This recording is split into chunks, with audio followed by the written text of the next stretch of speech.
and I did that actually after I did an interview again during that same time frame, and the company, I within 5 minutes I knew it wasn't for me, and I looked at the woman and I said, I hate to stop this interview, but this company is not going to be for me. And she just looked at me and I said, well, you have a good day.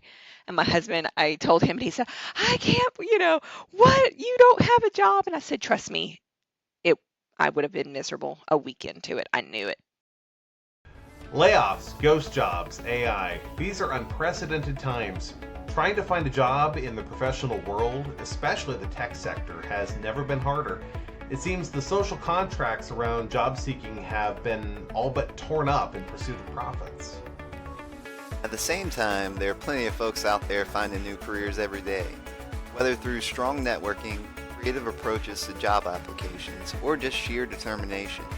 There are those who have gone through the long, difficult job hunt and found success on the other end. I'm Jason C. McDonald. And I'm Michael Tharrington. This is On the Board, where we interview everyday people who've successfully landed jobs during the discouraging employment landscape of the last 2 years.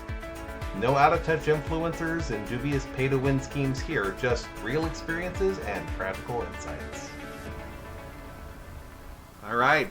Thank you, Jennifer, for joining us on the board. Our first guest, actually. So, thank you. Yay! I'm still sad there's no banner. Yeah. We'll Insert get one imaginary next time. banner here. Yes. It's behind me. No, thank you for having me. This Absolutely. is exciting. Yeah. So, as I mentioned to you initially, we're wanting to talk to people who have found work in this crazy kind of tech adjacent, I guess broadly speaking, kind of the professional world anymore has gone a little nuts in terms of trying to find work.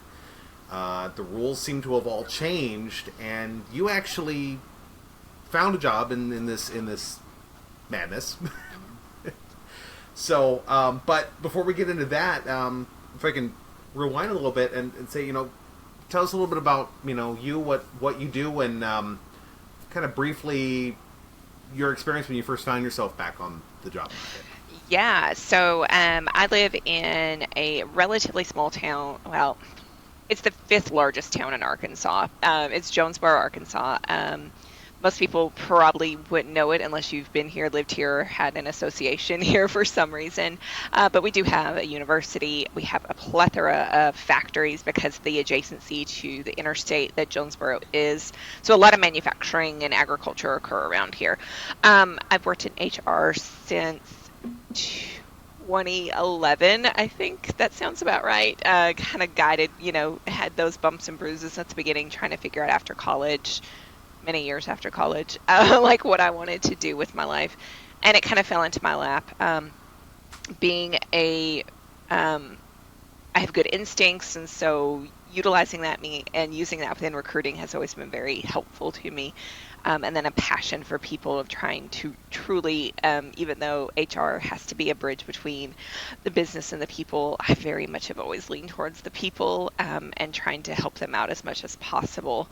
And so I currently am an HR generalist for a factory here in Jonesboro. It's actually Nestle. So I'm over the people that make the Hot Pockets. So if you like Hot Pockets, I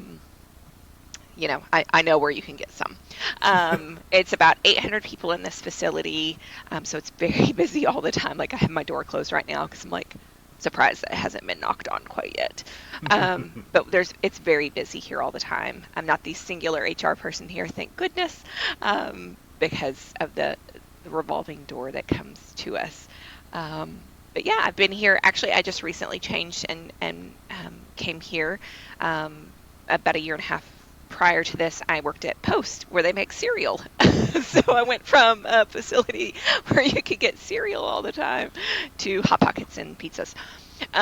So I just switched over to food. So yeah, but I kind of went on for a minute, but that's a little bit about me. Oh, that's awesome. So, just like picking up a little bit about your background there. So it's mostly been in the food industry. Did you Were you looking strictly in that industry when you were looking for a new position, or did it just kind of land this way? It landed. So I found myself back looking in January of 2023 after being at the company I met Jason at for almost 9 years. And that was on a Wednesday. And by sheer stomping the grounds of Jonesboro and getting on the internet and looking around, um, and I can go into more later of how this did occur. By Friday, I'd already had like 5 job interviews, because I have always positioned myself that every opportunity is an opportunity that somebody might be able to, every interaction with somebody is something that could, result in something. And so I just started immediately. Like I didn't even have time to really think about it on that Wednesday when I had my layoff conversation. It was just like, all right, now my job is finding a job. And so I got out and started going to people that I knew. And like I said, by Friday, I'd already had like 5 interviews.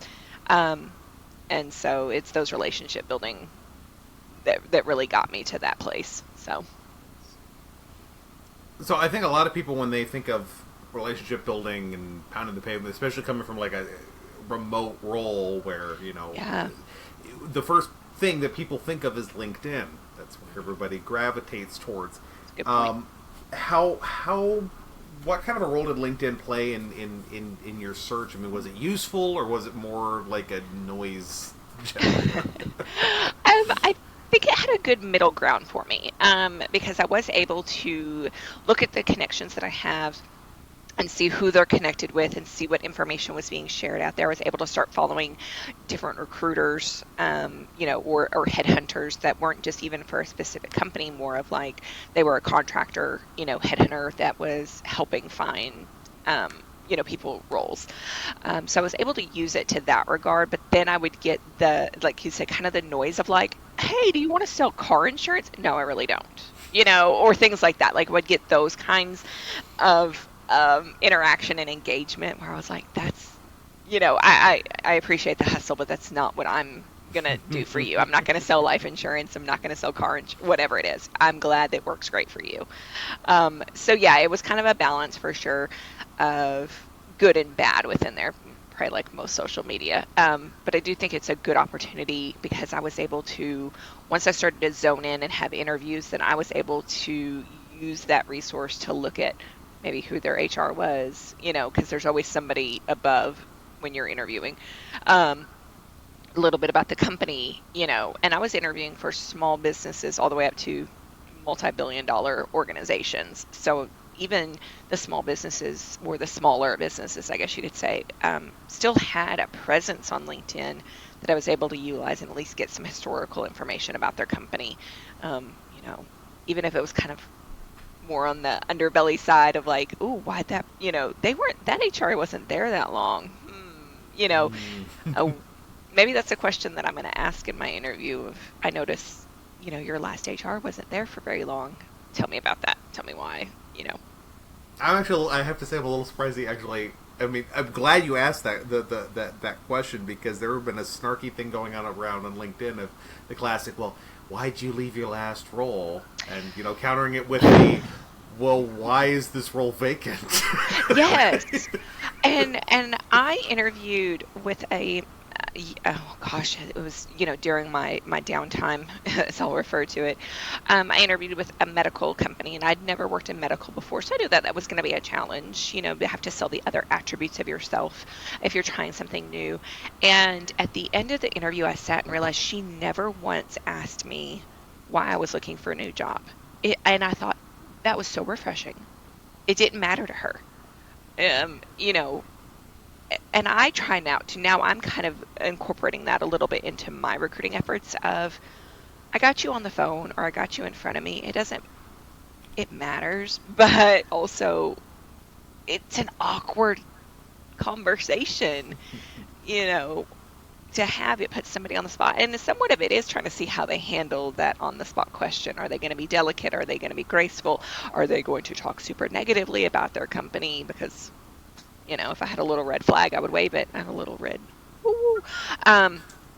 But that's some of the tactic of it, is just seeing the response rate or the response that you get from people. But I was so relieved that she didn't ask me that, because I thought, I don't want to have to go into this long, and I was still tender from everything. I thought, what if I say something so silly? And even in my experience of interviewing and being on both sides of it, I still say silly things in interviews. So, but yeah, it's an interesting concept of how come they can ask, but as the employee, it's almost taboo for you to ask. I'm glad that you brought up being on the interviewer side of things too, Yeah. because that is a unique perspective that you bring to the table here to this conversation.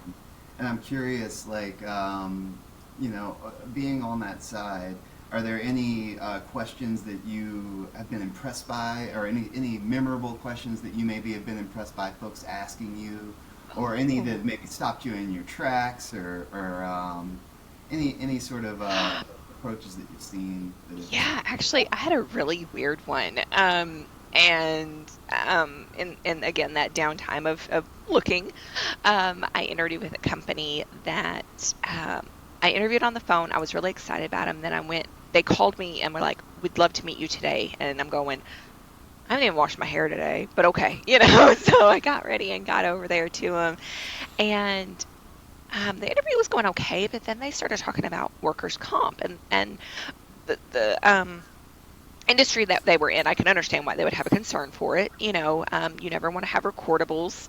You never want to have an incident where you're having to report things out, but it's going to happen, especially in the industry that they were in. It's you try to avoid it all you want, but it's not going to always happen. And so I asked them for more context of what they meant, and they said, "Well, what would you do if in the middle of the night you got a call that Jason cut his finger off, whatever?" And I'm like, "Well, we get him to the hospital, and I was walking through all the steps, and they were like, "Yeah, but how could we avoid filling out paperwork with the state?" And I was like, "You can't. What are you talking about? You have to fill out paperwork with the state whenever there's been an injury, even." And each state's going to be a little bit different, but in the state of Arkansas, it doesn't matter if it's a scratch. You have to fill out paperwork, because what if that scratch turns into something later on?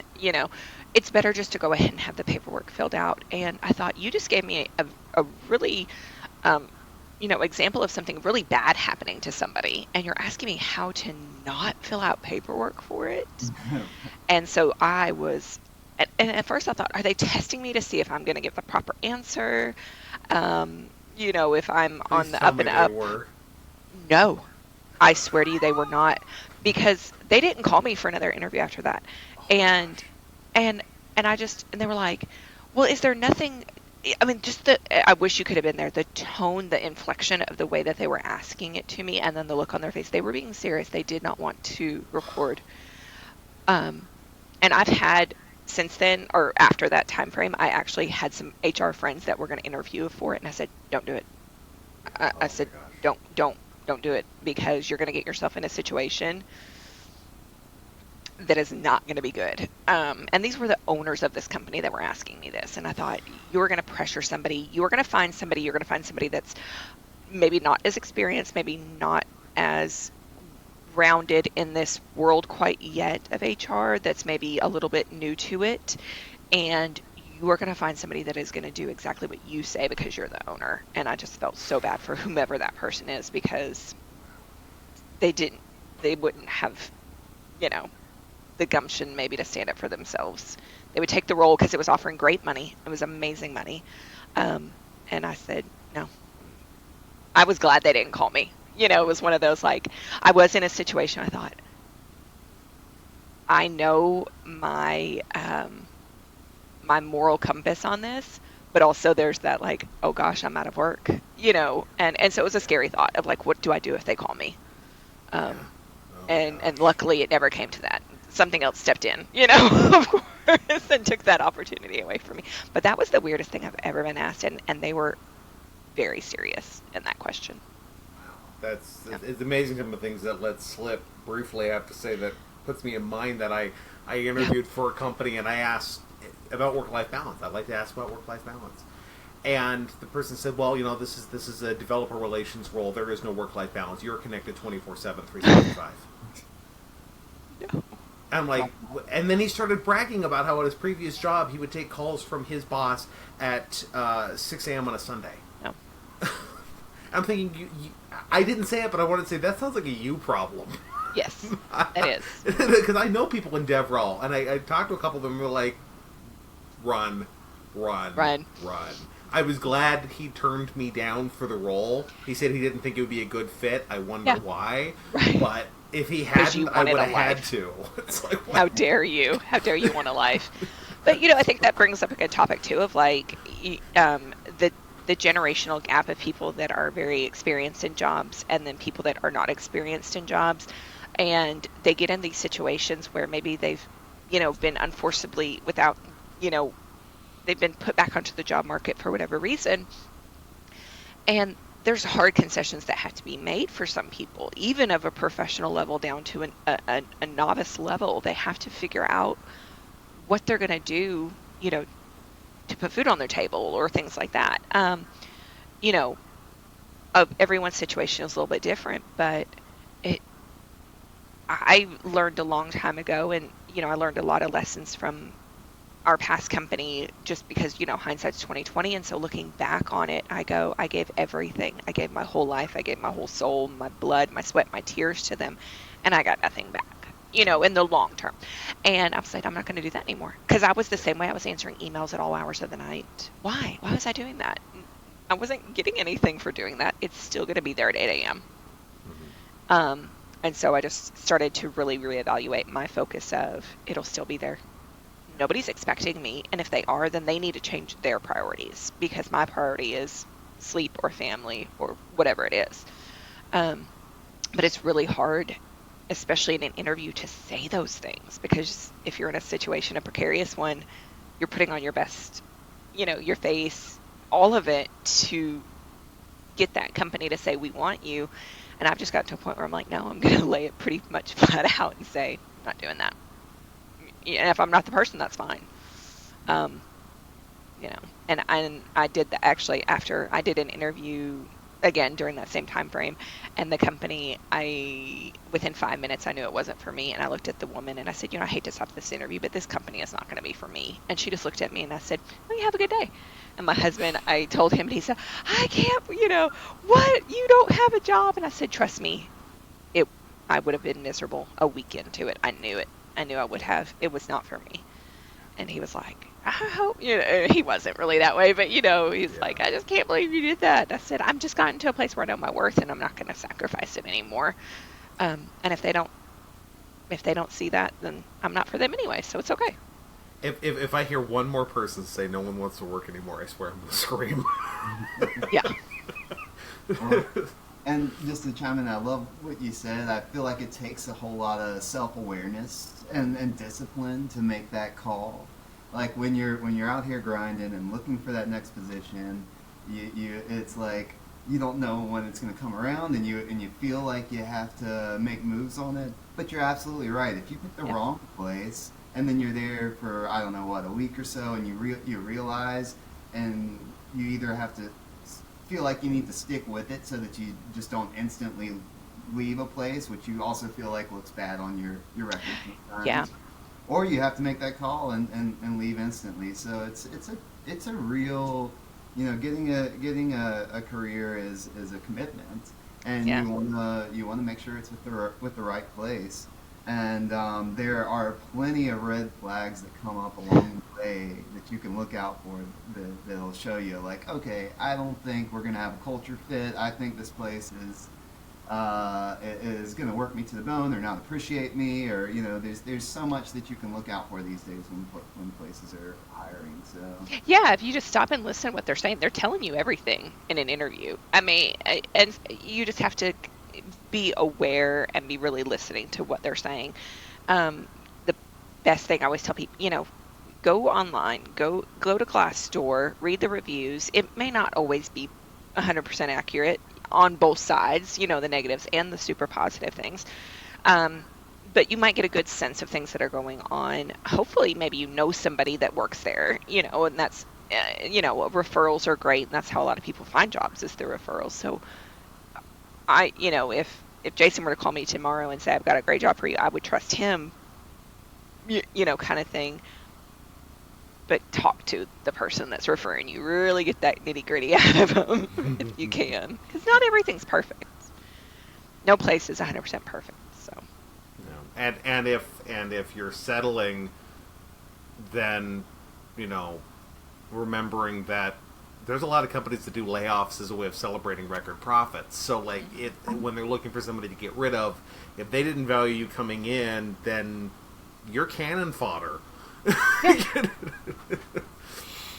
Yeah, and sometimes it feels like there's obviously, because I've been part of on both sides of corporate layoffs before, and there is a system to the madness, and it doesn't feel like it a lot of times, especially when you're the one either receiving or delivering it. And I hated delivering those messages to people, and I have had, when doing those messages, the grace that people were giving me and asking me if I was okay, and I thought, I'm giving you really bad news right now, and you're worried about me, and that was just so phenomenal. But I think that speaks to the relationships that I try to forge with the employees that I have. And sometimes it's really hard, but it can be. It's just not a good thing, when you're having on both sides of that conversation to have to deliver that. But sometimes it works out for the best. Yeah. So, changing gears a little, I'm curious then, when you're applying for jobs, there's a lot of conversations around resumes and cover letters, and everybody and their grandmother is selling, expensive resume writing services on LinkedIn, and I had one friend of mine that went ahead and actually paid for several of those and got 9 different results, like nothing even in common. And so when you're looking at applying, is there anything you're doing with your resume? Are you tailoring it for each role? Are you writing cover letters? What do you do? I don't write cover letters unless it specifically asks for one, which I don't see very often at all anymore. But I will tailor based on maybe just some key factors, especially if there's a software, a system that they specifically call out in their job. And I want to make sure, if I have it, that it's listed in there, because they're putting it in there for a reason. They want to see. And it's really, you hear it all the time, and it's very true. When your resume is in front of a recruiter or an HR person, you're getting like 15 seconds to impress us. Sometimes even less, sometimes more, depending on my day. But, and so I have to remember that the same thing too. Like, I've got to get that impression pretty quickly, so that it'll, get pulled to the next levels, pulled to the next stage, whatever it is. So yeah, if there's any call outs within systems, especially for HR or, in general, I will make sure and add that to my resume if I have experience within it. Don't add it if you don't, people. Okay? Don't do that. They'll find out. Microsoft Office. Add it as a bullet point on every resume. Yeah. I know Excel. Yeah. Going off of that last question, or that last answer, and your experience in HR on the hiring side, Mm-hmm. I'm just going to back up a little bit and say I've been juggling through like my LinkedIn, my resume, my cover letters, which I'm rewriting each time for the different places that I'm approaching, Mm-hmm. or using a kind of a template to rewrite. And I also have a portfolio, like a web portfolio.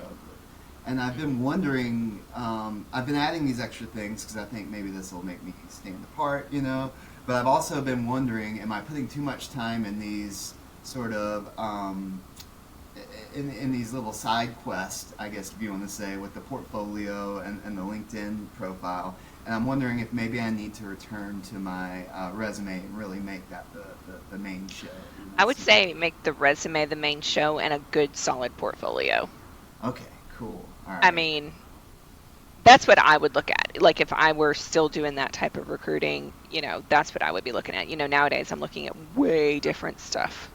And you're hiring somebody to make Hot Pockets.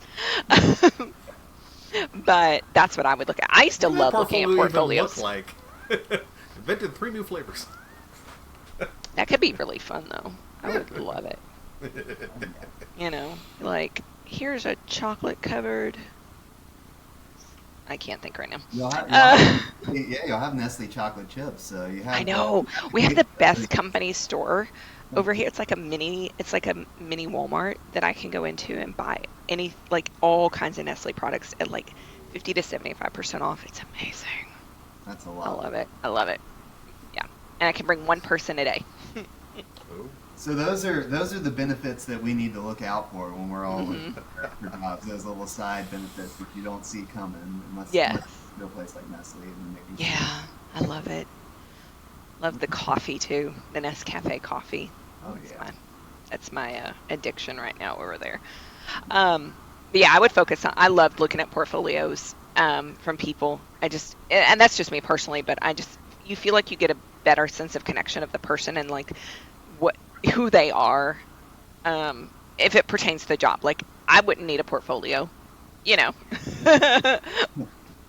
but you would. So maybe I should make a portfolio. Yeah, it's What could I put just in there? thinking about it right now. I made my first one just over the summer. I've been a community manager for about eight years, but in the process of looking for a new job, I found someone who wrote a guide on making a portfolio for community managers. Oh, that's awesome. Yeah. Yeah. So it's one of those side quests that I felt like it's been pretty fruitful, and like you said, it's been a really good creative process. So it's cool to hear that that's appreciated. Yeah. But also, like you said, sort of dependent on the role. Yeah. And it can be tricky for software engineers because there's a lot of talk about the guy with the incredible GitHub. It's got all the all these regular commits and all these incredible projects. But the reality is the most capable software engineers probably don't have much on their GitHub because they were coding at work, and that's probably not open source. And so like it's sparse looking, and they have a couple of side quests, but I mean, there's a lot to be said for running out of energy at the end of the day. Yeah. Well, and then you have, I think that what I saw and what I heard from a lot of developers, especially in the industry that we were in, is they didn't know how to acknowledge the clients that they worked for because they were consultants for, the organization, and they were put as a consultant, within a company. And so that was an interesting thing to help people navigate because immediately one of the first things I did upon my downsizing was reaching out to the other people via Discord and other sources and saying, send me your resume. I would love to help you, anything that I can do type thing.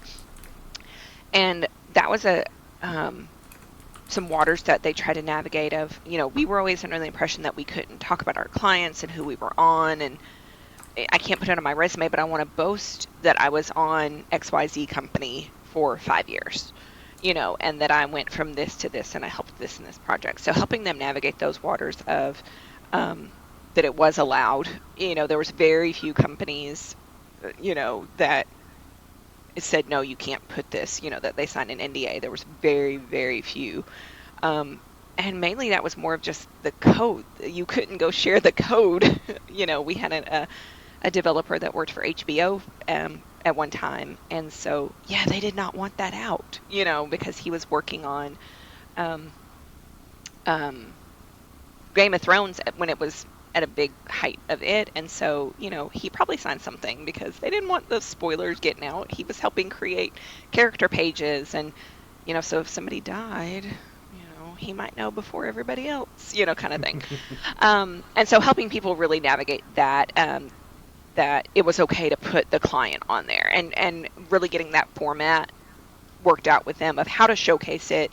Here's the company that you worked for, but here's the projects that you were on. And it was really cool because you were on HBO or XYZ or, whatever it was. And let's showcase that and what you did for that company. And so helping people with that was good. So in the last couple of minutes here, are there any tips that you would have for people who are in positions like Michael and I are? Like, we're still looking. Yeah. There are people who've been looking. Sometimes are months into that search. What would your advice be? the first thing I always hope that people have done is make sure that their spelling and their grammar is correct on their resume. Let's make sure, because it's going to get caught, and it's just one of those kind of, we're almost like mini QAs in that sense of like, oh, don't do that to us. Don't put that on your resume. So make sure it's clean as possible. Layout is nice and clean. It's not over boggled down with things. And that it's up to date and corrected with information on there. Highlighting what you did. There are a lot of formats out there, and it has changed over the years. You used to put in an objective. Now you do an executive summary on your resume. You don't. You used to put references. Don't. It's implied that if I ask you for a reference, you're going to provide it to me. So cutting out some of those things that aren't really as important anymore. If you are, fresh out of school, your education needs to be at the top because you probably don't have a lot of work experience. If you're 20 years separated from college, that education can go at the bottom now. You've got way more work experience than your education at this point, so you can switch those around. Keeping it to the 7 years, 7 to 10 years. Mine's got a little bit more because I worked for 9 years almost at the one place. And so, I'm like, well, that's great. I want to show what I did before and after there type thing. But really just highlighting your key attributes and your skill sets. If you are a Java expert, figure out how to put Java expert on there. And there are ways, and showcase that also not only when you do a skills section, but within the summary description of the job that you did. Connect those together and show worked on 7 projects using Java. Figure out how to connect those together to just really reinforce that skill set has been used and that it's been used recently. Because there were a lot of times that I would get people on the phone and be like, hey, we're hiring Java. And they go, oh, well, I took one class in college 12 years ago on it. I'm like, then don't put it on your resume. Because that's what I'm looking for. It's what it jumped out. You had it as your top skill listed number 1. My assumption is that it is up to date. You're using it currently, and that it's your top skill if you have it listed as the number 1 thing on your resume. So, really just align your resume to be as accurate as possible within those things, because we are, right now, if I was looking for an engineer, I'd be looking for certain attributes and skills on an engineer, like literally like a, go build me something engineer, mechanical or civil or something. Sorry. Interruption. This phone number keeps calling me and I don't even know who it is. But yeah, just making sure that you're really reinforcing those skill sets and that you're being true and honest with them and showing how up to date they are. So if you are a Java expert, you shout that from the rooftops and figure out how to do it on your resume about supporting it in different ways through the information on there. Because if that's what they're looking for, that's what they're going to call you for. And hopefully the recruiter lets you know what they're calling for when they contact you. Calling you for, Python. So. Great. Thanks so much, Jennifer. Yeah, hopefully, it was helpful. Hopefully, there's some good information out there. I think really it's keeping positive is a big part of it too, even when it's hard and going through the tough times. I've seen a lot of people struggling in different aspects of, going through layoffs or going through a change in their career. And it's very draining. And but there's always somebody out there that is willing to help. I'm always willing to help people look at their resume, see if fresh set of eyes on something is always better than just assuming that it's perfect. And you never know what tiny little thing could be changed that might just help it out just a little bit. So yeah, hopefully you've got you resources. don't have to pay someone to look at your resume. Don't do that. There's always somebody that's willing to look at it, or at least in my world, what I've seen is there's always somebody willing to look at it for you. So. Yeah, well, this has been super helpful and well, good. Just encouraging as well. So thank you. Yay, good.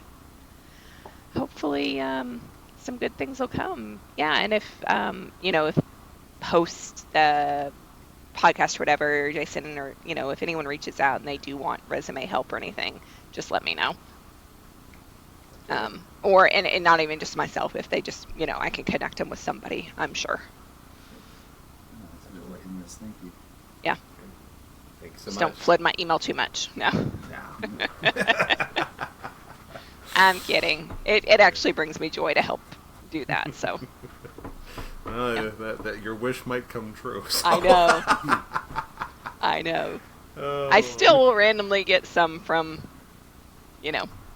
other place. Yeah. Or we're Just done. wait a Yeah. couple podcast seasons from now, and people will be hitting you up. I know they'll be like, wait a If minute. we're lucky. Yeah. It's like, Hey, could be a whole new career for me then too. hey, right? next thing you know, you're a LinkedIn influencer. No, sorry. Scary. Oh, yeah. No. That's okay. I don't want to do that. I don't want to do that. No. Unless.